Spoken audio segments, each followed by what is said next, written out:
Hello, today we're looking at the 8Dio Agitato Legato Arpeggio strings library. This was something that I haven't seen before, but I was looking for some fast legato string lines to play the other day, and I thought, well, let's look on the 8Dio website, not a website I often visit. And I noticed this library was on sale. It was reduced from $170 something down to $53. Which in UK money is about £42, which seemed like a good price to pay for some legato strings. So I bought them, and I just thought I'd go through them today and show you what they do. They are a library that works as part of the Kontakt browse. You have to have the full version of Kontakt to load these. You can't use Kontakt Player, and therefore I've put them into the quick load menu down the bottom here, but you could just drag and drop from the folder or use the file browse menu on the left hand side when you load Kontakt, but I happen to prefer using the browser window. The library consists of two essential sub-libraries, a series of playable fast legato instruments, multi-samples, and these are the cellos, the violas, and the violins. I do like the way 8Dio call them cellos, celli, but hey. So we've got celli, violas, and violins, and they come in two different playing styles. They come either feather or pointed, and we'll listen to what they sound like in a minute. Each one of these instruments loads up with at least three articulations. Most of them incorporate a sustained, crossfade, a marcato, and a spiccato sample set. The other part of the library is the Violin Ostinato phrases, and the Violin Ostinato phrases give you a load of Time Machine and Time Machine Pro phrases. The Time Machine Pro, of course, works better if you're stretching the tempo quite a long way, and it gives you can see here, a number of pre-recorded ostinato phrases, both arpeggios and single note ostinatos. You can also, of course, play chords with these, which is quite nice. So these are pre-recorded phrases, and the playable fast legato, as its name describes, are playable legato. The instrument GUI is fairly simple. It's based on the standard 8Dio GUI that we're used to seeing on their other libraries. On the right-hand side, you have a microphone selection of close, far, and mix. We'll have a listen to those in a second. And on the left-hand side, we have the settings window, which gives you controls of dynamics and expression, the speed of the legato phrasing, and the volume of the legato phrasing, with the option to have an auto speed, which listens to the way you're playing and adapts the speed to fit with your playing style. And on the little cog here, you've got the chord function and the detection settings for that, as well as the dynamic vibrato link. So the higher the dynamics, the more the vibrato samples come through. But we'll leave that for the moment. In the middle here, we have the three crossfade options. By clicking on the cog, you can choose which key it is that you're clicking on to select it, and you can see there C0, C#0, and D0 are the defaults here. But I'm just going to use the mouse to crossfade for the purposes of today.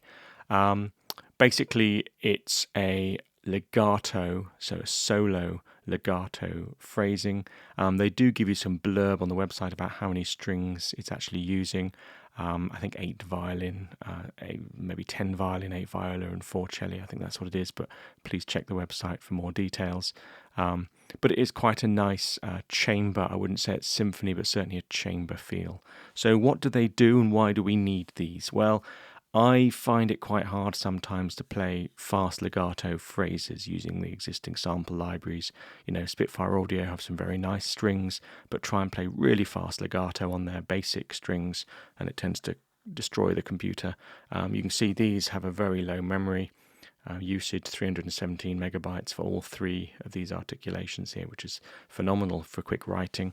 And I just wanted something I could quickly write with and put some music together.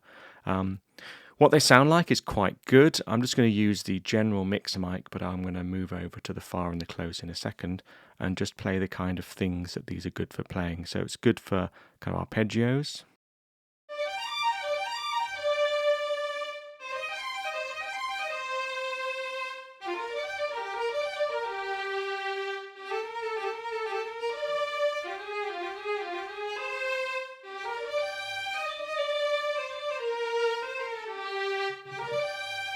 So for doing those kind of arpeggios, it sounds quite nice. You'll notice that when I did the kind of the trills down the bottom, the speed was wrong and it was kind of doing something funny with the samples. This auto speed button tends to fix problems like that, but we'll have a play with that in a second. So that's a sustained crossfade.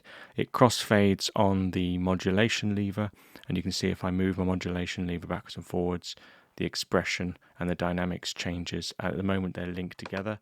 If you unlink them, the dynamics changes with CC1 and the expression changes with CC11. But it's quite nice having them linked, so you can just use them both at the same time. The way the expression works, especially on the sustained patches, is it's quite nice.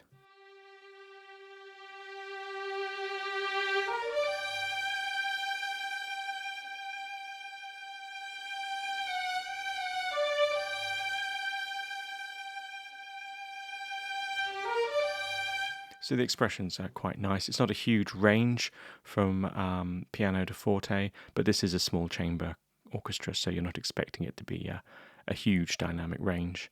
So that's the sustained crossfade. That's quite a nice, elegant.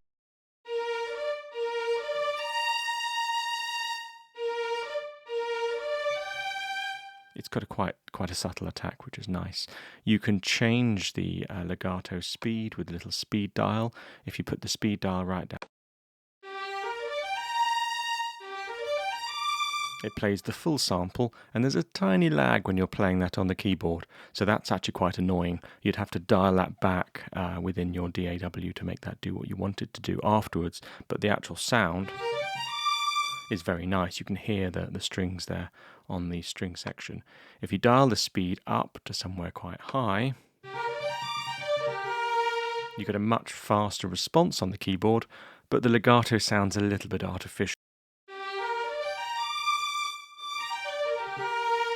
It just sounds like a sample that's been cut off halfway through, which is essentially what it is. They're reducing the part of the sample that's being played and therefore speed up the articulation, switching the legato phrasing. So have that somewhere in the middle, gives you a middle house. If you wanted to play something really, really fast with a very low latency, you could put it up really high, I guess, and then dial it down when you want to play back to give it that slightly more authentic feel. So that's something that's actually quite a useful function to have. It's quite true to say that a lot of the legato instruments that you can buy have very, very nice legato phrasing, but they do have a slight lag in them, which is fine for those slow passages, but when you're trying to do something quite fast, you need to respond quickly to your fingers. The legato volume here controls the volume of that legato sound between the two of your instruments. So if I just play it with a low,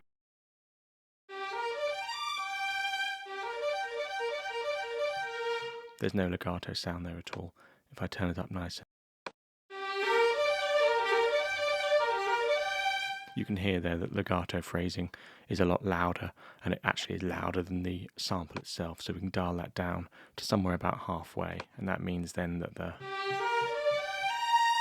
legato samples that play between the notes fit in really nicely with the notes, which is great. While we're on this settings, if you click on the little cog here, we showed you this before, the auto chord and the detection. This is actually really nice to have. If you're trying to play legato phrases, sometimes you may want to hit two notes.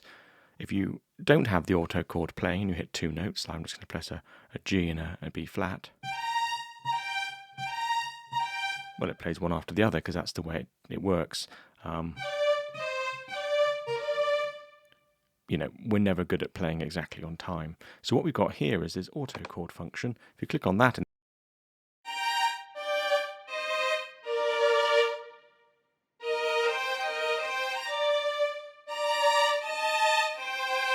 you can play two notes at a time. By playing with the detection settings, so bring them right down here,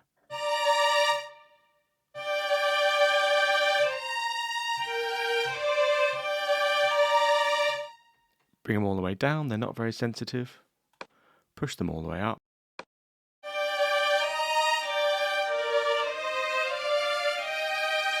It picks up all of those legatos because it's a very loose control, so it's picking up all the notes you play, which is great. So you can make it so it needs to be really precise, or you can make it a little bit looser with the highest point, which is really nice because sometimes, as you say, you just need to play chords sometimes, and it's nice to be able to have that option there.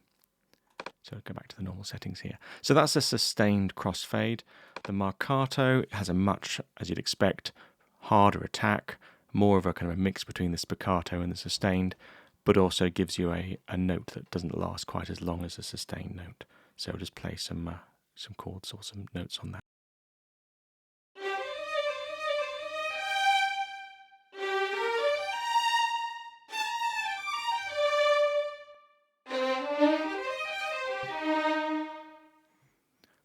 So the legato phrasing's still there, but your notes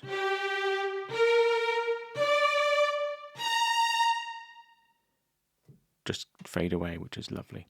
The spiccato, again, it's got the same legato phrasing, but this time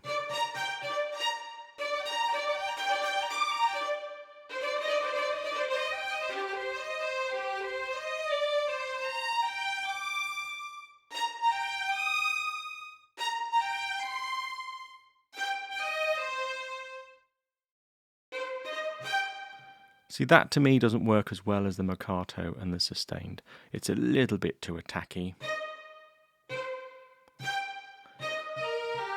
And then when you use the legato phrasing, it tends to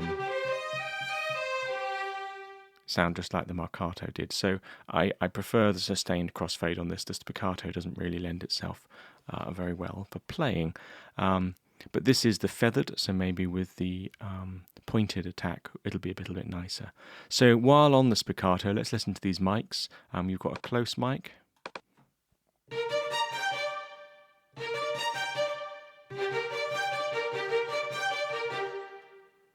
A little bit of ambience there, and the far mic.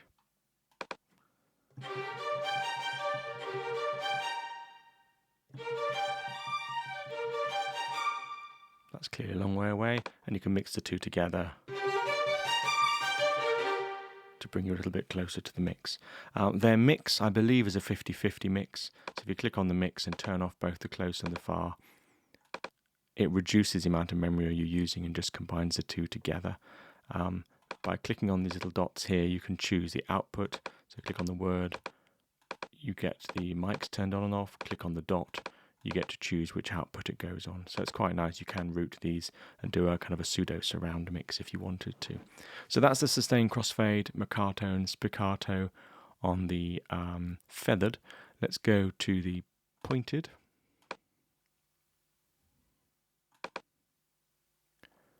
The interface looks identical, the settings are identical, it's just a different sample set being used, and this is the Arpeggio pointed. So the pointed uses a much harsher stroke of the bow on the strings, and therefore you get a much more precise feel on the play.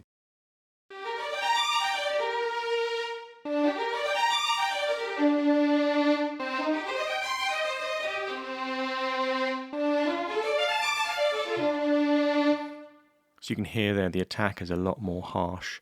It's a bit more grating and has a really nice edge to it. So that's a sustained crossfade. The marcato equally is a bit more bouncy, a little bit more a bit tough.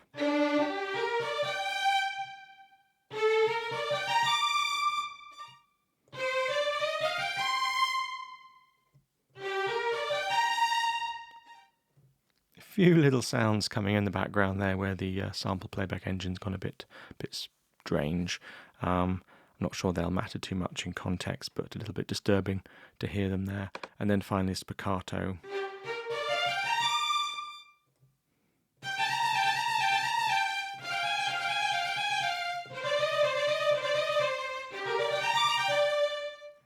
That sounds marginally nicer than the feathered before, so that's actually quite interesting. But again, the spiccato, when you do the legato phrasing, tends to have a more marcato sound to it. Not quite as spiccato as I'd liked. There are some other libraries, including the Spitfire Audio library, where they have really nice spiccato legatos. But actually this is very good for the sustained and the marcato. So again, the mic mixes are the same for this. So we'll close that one down and we will bypass the viola and go straight for the cellos. So the cellos, again, same window, same settings, same expression and dynamic control, except this time we're playing celli rather than the violins.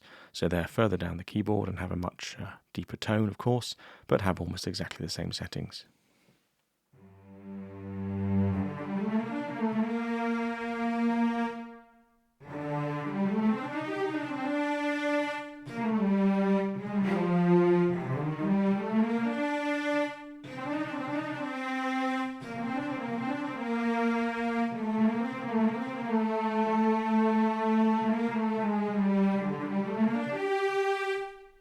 So the legato samples are very nice there too. They do sound very elegant.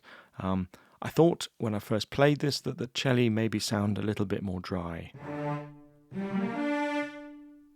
which I think they do. So putting the far mics on and bring them up a little bit may give these celli a little bit more depth.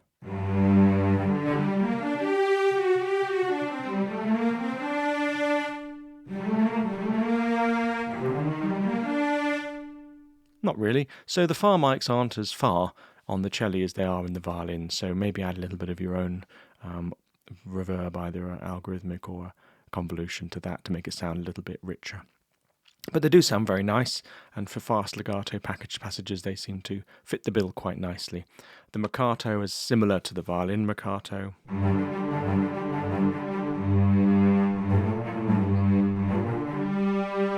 With maybe a little bit too much emphasis on the legato volume there.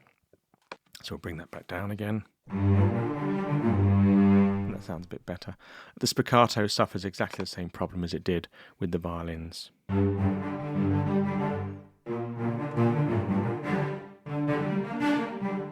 All sorts of strangeness going on there, really not a very pleasant sound.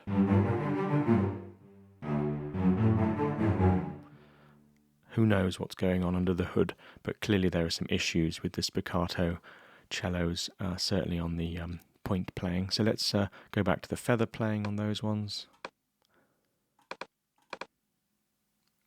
And again, we've got the same articulations.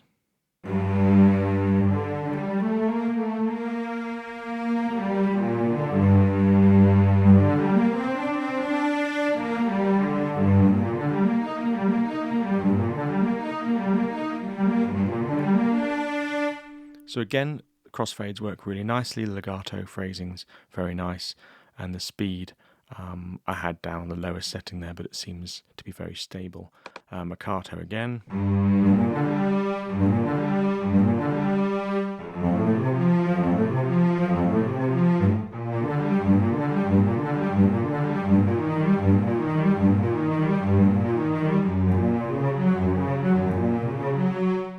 Very good sound. I think that works incredibly well. And then to the Spicata.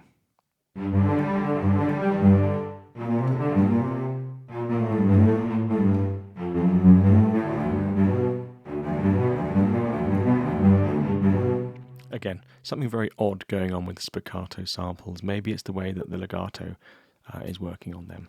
So those are the basic instruments. Very playable, very usable, seem to fit well with other libraries, have a nice tone to them. So I'm quite happy with those, and for £43 you can't really complain about maybe the Spicato's not sounding as good as you hoped they would. So we'll close that one down and move on to the Ostinatos. So I used the Time Machine Pro samples because they sound a bit better for this. Right, these are very interesting. These are arpeggios pre-played only by the violins. They don't have viola or cello versions of these.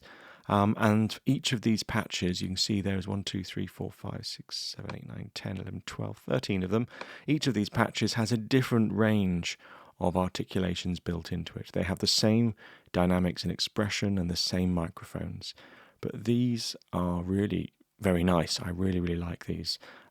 The tempo of this track is set to 120, and whereas this is set to 90. So I'm just going to change the tempo of the track. And there we are, down to about 95, just to give us an idea what's going on. And we can switch the articulations either using key switches or using the mouse. Using key switches is actually very easy. You can go in here and you can dial up and dial down using your mouse the different key switches you want to use. You could also set it here. So it's velocity switching, which for these articulations wouldn't work very well.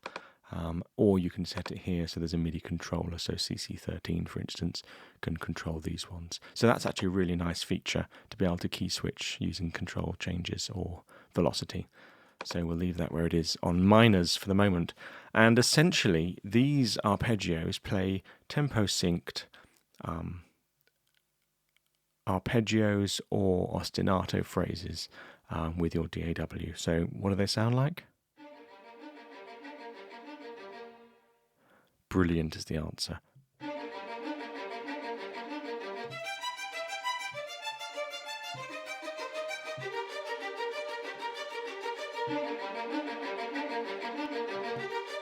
So what they've got is down the bottom 2 octaves. I'll just turn the keyboard on so you can see the keyboard. You see this octave here, if I just put it up an octave, this octave here, the phrases go up and then down, and the octave above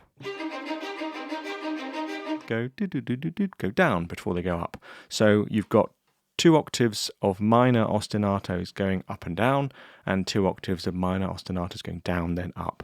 And you can play them both at the same time, and you can play chords. So you can do really nice things like this.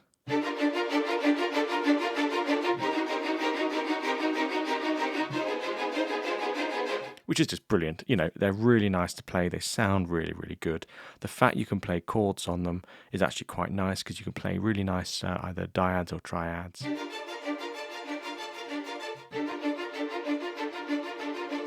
And just go for your life.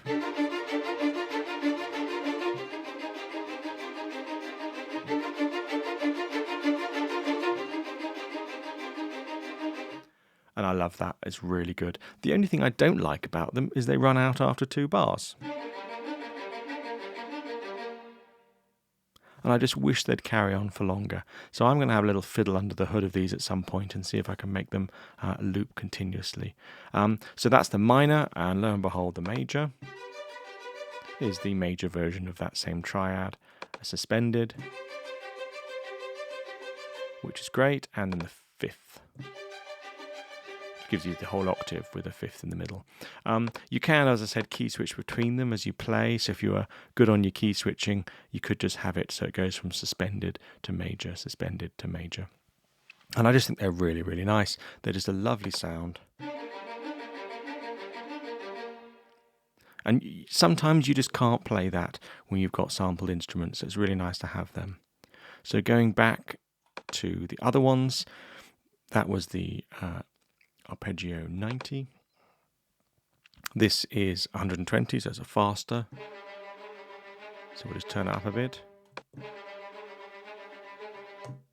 And this one gives you minor seconds and a few major thirds and perfect fourths and fifths, etc.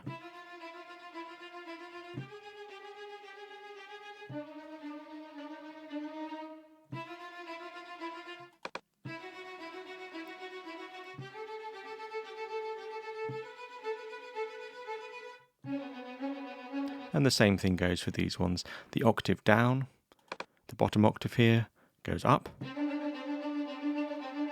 And the octave above it goes down, which is brilliant, and you can key switch between them. Minor thirds, major thirds, perfect fourths, and fifths. And then finally, perfect fifths. It's got the whole range there. And then sixths. Which is great. You know, you could just make a whole song based on just those intervals there. As I said, only 2 bars at a time. You have to keep re-triggering the note. Maybe that's because they don't trust their timing and they want to keep you in time with Time Machine Pro. But anyway, I do think it sounds very, very nice. So we'll go on to the next lot. So these are Dark Night. So these don't have any pitch variation, so with these ones you can play whole chords.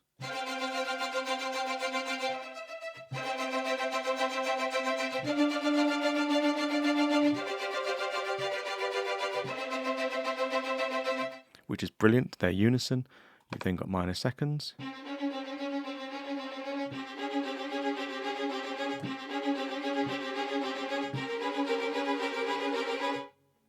You can see where I'm going with there, that's brilliant. Major seconds, minor thirds, major thirds, etc., etc., etc. They call these silly names, but in fact they are really quite nice patches. Light cycle again gives you unisons.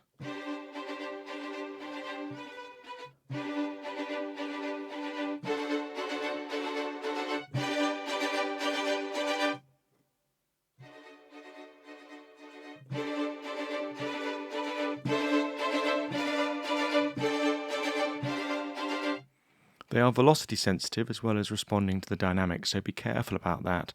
If you hit them quietly, just wanting to play them, you'll find that they trigger louder if you hit them louder and quieter if you hit them quieter. So again, the unison ones give you just 2 octaves of unison playing, and then you've got minor seconds, minor thirds, etc., etc., all the way up to minor 6. So that's the light cycle. You've then got MIB, I'm assuming that's Men in Black.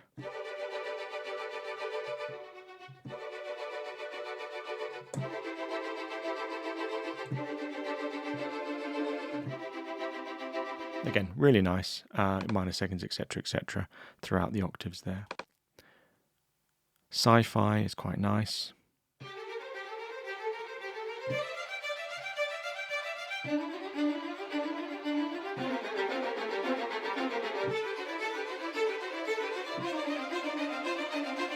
And by combining those 2 octaves and playing triads or dyads,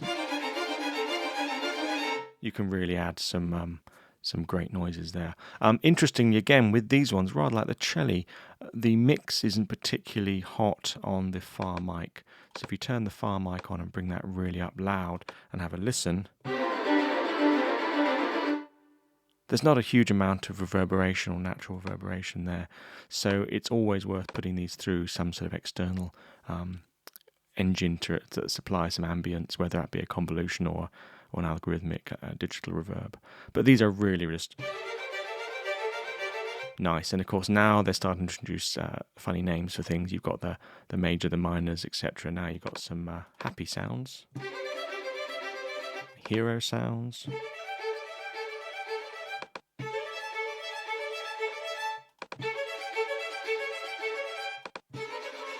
ooh, lovely.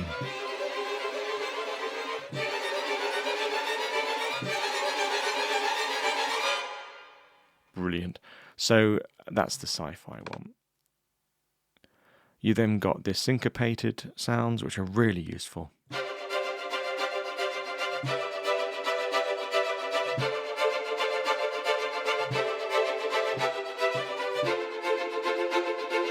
They'd be great for like chase sequences.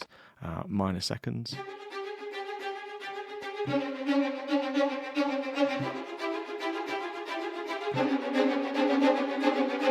Again, really nice. Major thirds, etc., etc., all the way up to minor 6.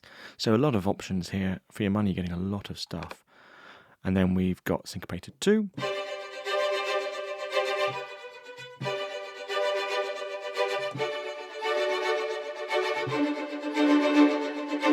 Which is great.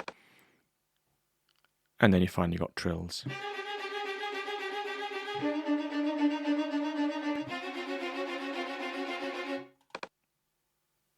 And triplets. And then you're back to where you started. So if you go back, actually, I'm going back to those triplets. No, not the trills. So these are now tempo synced trills. How well do they work with different tempos? So this is set to 90, but my DAW is at 112. So let's take my DAW all the way up to 154. Sounds a little bit Mickey Mouse, but that's okay. And now let's take the DAW all the way down to 68. A little bit graty there. So, plus or minus 10 or 15, maybe 20 BPM seems to be very good. This is 77. Seems fine to me. 100. Fine. 120. Good. So, you've got a lot of spectrum there. And if you play a trill and try and change the tempo while it's playing, it fits really nicely as well. So actually, this library is more than I thought it was. None of this stuff, this ostinato bit, is mentioned in great detail on the website as far as I could tell. So I was very surprised when I got this. And I'm going to be using these a lot because they really do work incredibly well. Add some of your own reverb, give it a bit more ambience, maybe a bit of EQ and bring out the top end a bit. Assign your own key switches to work with your way of working. But I think as a library goes, it's very good. It's a very small footprint. The sounds are very close, very tight, well recorded. And I think it's a really good addition to your string arsenal.